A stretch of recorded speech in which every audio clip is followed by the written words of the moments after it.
6번. 68에 6번이죠? 나도 본 지가 오래돼갖고 이제 지금 봐야 돼. 근데 같이 풀어야지 이게. 도대체 나도 잘 몰라요. 고정원가는. 그러니까 원가에 대한 설명이라잖아요. 고정원가. 고정원가가 뭔지 알아야 되겠죠. 관련 조업도 내에서 일정하게 발생하는 원가를 말한대요. 그러니까 일단 고정원가라는 말도 알아야 될 거고, 일단 원가가 뭔지 알아야 되고, 고정원가가 뭔지 알아야 되고, 조업도가 뭔지 알아야 되겠죠. 왜요? 질문 있으면 말씀하세요. 그리고 기초원가라는 게 지금 2번은 뭐냐면 기초원가가 뭔지 물어본 거예요. 기초원가란 단어의 뜻이 뭔지. 맞잖아요. 기초원가란 단어의 뜻이 이게 맞는지 틀린지를 물어본 거고, 간접원가의 뜻이 이게 맞는지 틀린지를 물어본 거고, 이거는 제품 생산량이, 그러니까 이 문장이 맞는지 물어본 거예요. 근데 하나부터 볼게요. 고정원가. 관련 조업도래요. 관련 조업도라는 게 잘 안 와닿잖아요. 이게 이 자판기 있잖아요. 이 자판기가 지금 여기에 지금 바로 옆에 학교에 있는 학생들이 만약에 100명이라면 자판기 하나로 다 쓸 수도 있을 거지만 막 1000명 있대요. 그럼 자판기 하나로 부족하잖아요. 그럼 내가 자판기를 통해서 지금 캔을 만들어 갖고선 파는 사람이에요. 내가. 그럼 나의 원가를 어떻게 구해야 될 거냐? 그냥 팔리는 거잖아요. 여기서 지금 팔고 있잖아요. 여기에 세트에 지금 여기에 그려진 대로 지금 팔리겠죠? 근데 사람들이 너무 많아졌어요. 여기 줄을 이렇게 늘어서 있어. 어쨌든 사람들이 많아졌으면은 이걸 하나 더 놓고 싶잖아요. 그럼 놓고 싶으면 이걸 내가 하나 설치할 때, 자판기를 하나 설치할 때 발생하는 임대료랑 2개 설치할 때 발생되는 임대료는 다를 거거든요. 그러니까 어떤 커다란 생산량 범위예요. 내가 공급하는 이게 일단 원가라는 게 제조회사에 좀 맞춰져 있긴 하잖아요. 근데 어디나 원가는 있거든요. 서비스 회사는 원가가 없어요. 서비스 회사도 원가가 있죠. 그러니까 제조 원가가 중심일 뿐이죠. 제조 원가에서 흔하게 예전에 많이 그렇게 했으니까. 그러니까 이 자판기 이 사장님의 임대료 원가를 얘기하는 거예요. 이걸 하나 더 빌리고 싶을 수 있거든. 요 자리를. 요 자릿세 낼 거예요, 아마. 자판기를 하나 더 빌리면 자릿세 낼 거거든. 그렇게 할 때 어떤 시간당 판매량이 틀리겠죠. 이 자판기를 운영하는 사람 입장에서는. 그런 걸 조업도라 그래요. 사실 이 뒤에, 만약에 이 자판기 뒤에 음료수를 만드는 공장이 있다고 봐요. 만약에. 그러면 공장 라인을 하나 더 늘리는 거지. 그러니까 이 공장에서 만들어낼 수 있는 음료수가 한계가 있을 거잖아요. 그 범위를 넘어섰을 때 그게 어떤 조업도 구간이라고 보면 될 것 같아요. 우리가 생각하는 어떤 특정 범위를 넘어섰을 때 우리가 갖고 있는 제조 시설의 범위를 넘어선 구간. 그러면 고정 원가도 달라질 수 있겠죠. 왜냐하면 어떤 부지가 똑같이 하나가 더 필요하면은 이 땅에 대한 임대료가 만약에 100만 원이잖아요. 옆에 땅까지 빌리려면 200만 원이잖아. 이 땅에 대한 임대료는 고정원가거든요. 근데 한 땅을 하나 더 추가적으로 더 임대한다고 하면 그 조업도 범위 안에서 일정한 고정원가가 나오게 되는 거죠. 이 얘기를 하려고 그랬던 게 아닌 것 같은데. 어쨌든 의미는 틀린 건 아니에요. 제품 생산량이 증가함에 따라 4번은 무슨 말인지 모르겠어요, 혹시? 그러니까 조업도라는 게 이거 볼까요? 이런 거예요, 이거. 지금 방금 내가 얘기한 게. 지금 내가 만약에 자판기라는 걸 운영하면 자판기를 한 대 더 놓을 때마다 자판기 놓으면 임대료 줘요. 자판기를 내가 설치하는 그 공간을 대여하는 임대료를 주거든요. 그럼 내가 자판기 사업자라면 자판기를 한 대 놓을 때는 그 임대료가 하나만 발생하겠죠.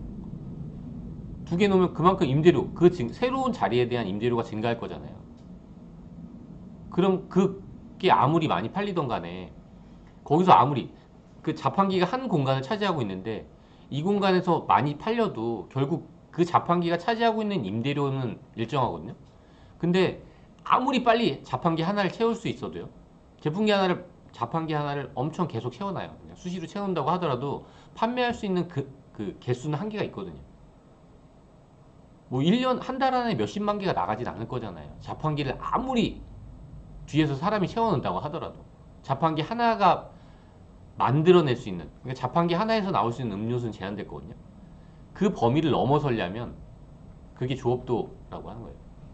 그러니까 조업도라는 의미가 잘 와닿지 않으니까, 제조업에서의 조업도라는 의미가 그럴 때 늘어난다고 생각하면 돼요. 그걸 어떤 제조시설이라고 보면 돼요. 제조시설 하나에서 만들어낼 수 있는 생산량은 제한돼 있거든요.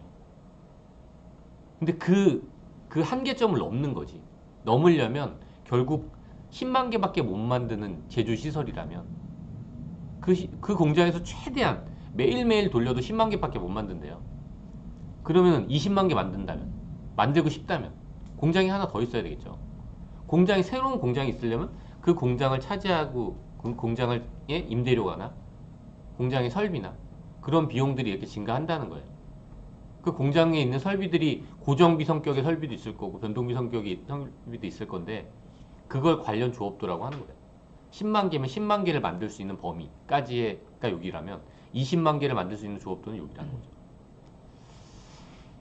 네, 그런 차이인 거예요. 조업도가 그런 거예요. 그러니까 조업도의 의미가 뭔지 알아야지 이 그래프가 의미가 있어지겠죠. 결국 이게 조업도랑 원가가 이렇게 비례한다는 거는 내가 만약에 콜라라는 캔을 만들어요. 개수가 늘어날 때마다 그 캔에 들어가는 철 있죠. 고철. 네, 고철이 아니라 그 철, 알루미늄. 그 철이 투입되는 거는 계속 증가하겠죠.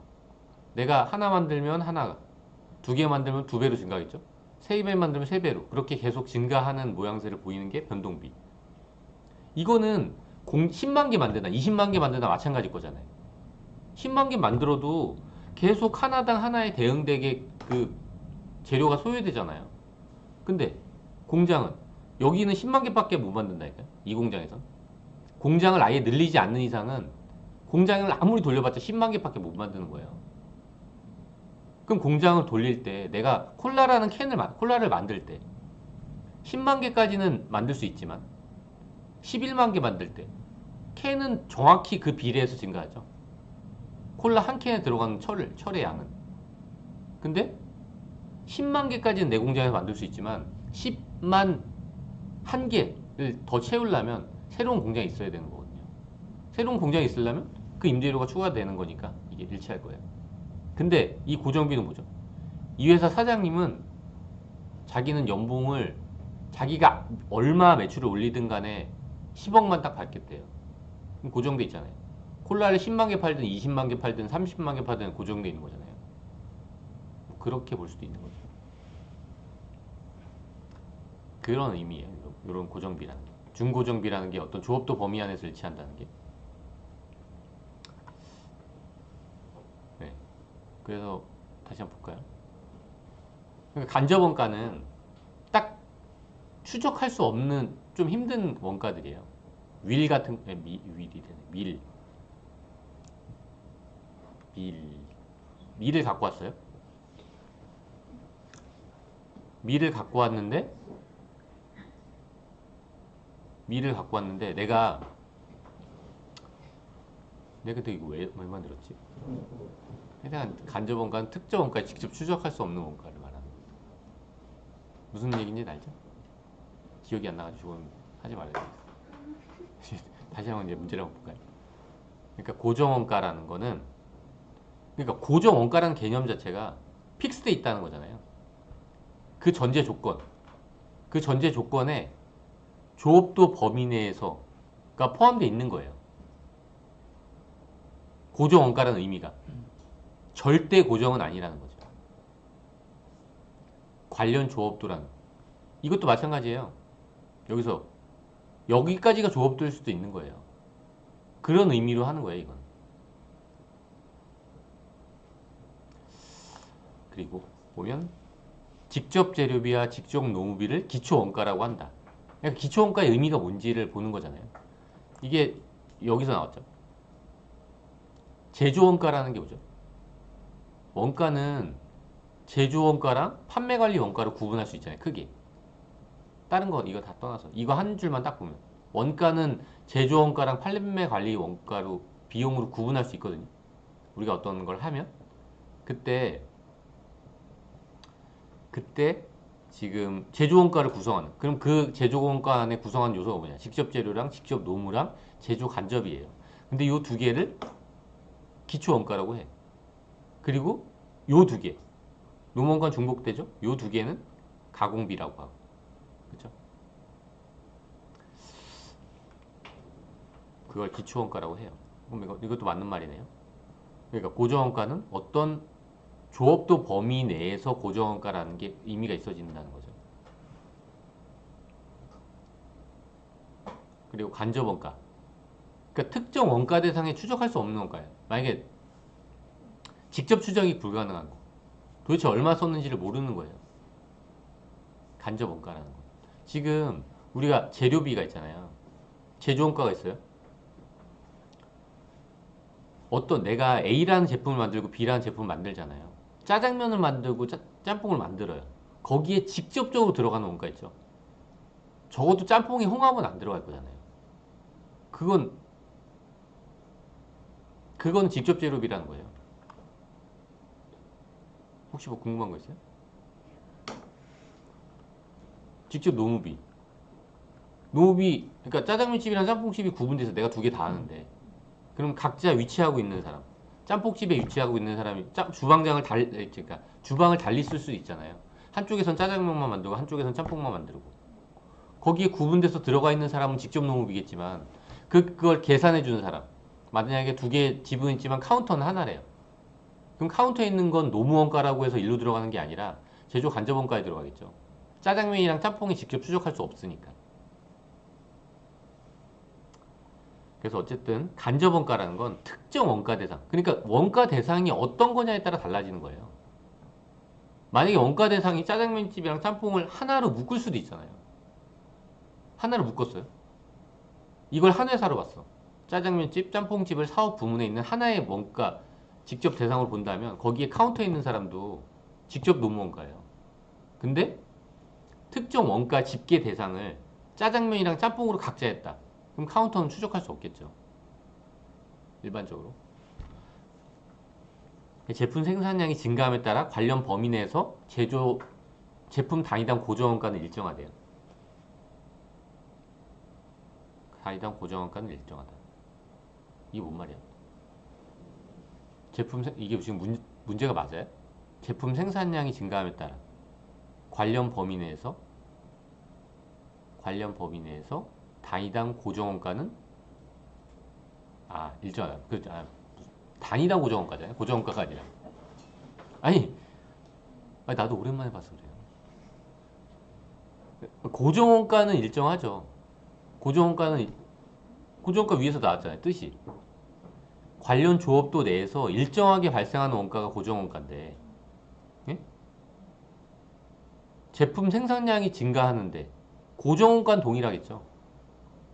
근데 생산량이 늘어나니까 단위당 원가가 줄어들겠죠. 단위당 원가 줄어들잖아요. 그러니까 임대료가 하나의 제품에 내가 콜라를 한 달 동안 콜라를 한 달 동안 한 캔을 만들어요. 그럼 캔에 포함되는 임대료 원가는 100만 원이라면 캔 하나가 100만 원이 되는 거잖아요. 근데 캔을 두 개 만들어. 그럼 캔 하나에 들어가는 임대료라는 원가는 50만 원씩 들어가겠죠. 6번은 여기까지 하도록 하겠습니다.